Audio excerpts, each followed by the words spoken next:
La salle Jean Moulin est l'espace emblématique de la préfecture de Quimper. Elle a une véritable dimension historique.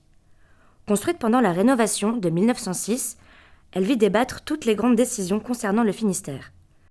En effet, c'est dans cette salle que de 1909 à 1982, les 43 conseillers généraux se réunissent et décident de l'avenir du département.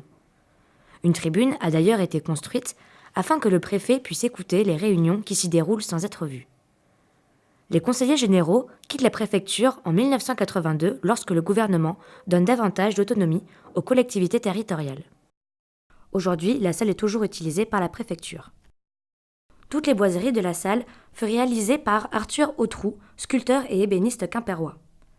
Le lustre est probablement d'époque, et à l'origine, les murs étaient recouverts d'un papier peint présentant le monogramme RF ou République française. Une tapisserie prend place au-dessus de la chaire, réplique de celle de l'Assemblée nationale. Elle aurait été réalisée par un préfet du Finistère, selon un dessin du peintre quimpérois Lionel Floch.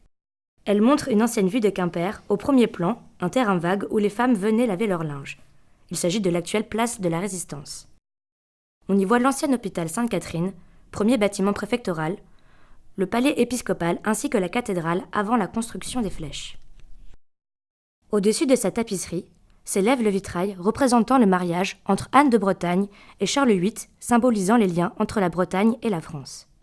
Réalisé par le maître verrier Charles Champignol, les deux personnages sont placés à égalité, avec l'impression que le roi s'incline légèrement devant Anne de Bretagne. Aujourd'hui, des plaques commémoratives ornent les murs de la salle Jean Moulin. Elles portent le nom d'importantes figures quimpéroises telles que Louis Aymon, grand défenseur de la langue bretonne, Henri Collignon, préfet de 1899 à 1906, qui a initié avec James de Kerjégu la construction de l'actuel bâtiment de la préfecture et qui a rejoint les tranchées en tant que simple soldat durant la Première Guerre mondiale. Et Louis Dupiec, préfet de 1943 à 1944, qui a organisé des opérations de résistance pendant l'occupation de Quimper, pour lesquelles il s'est fait capturer et tuer lors d'un bombardement allié.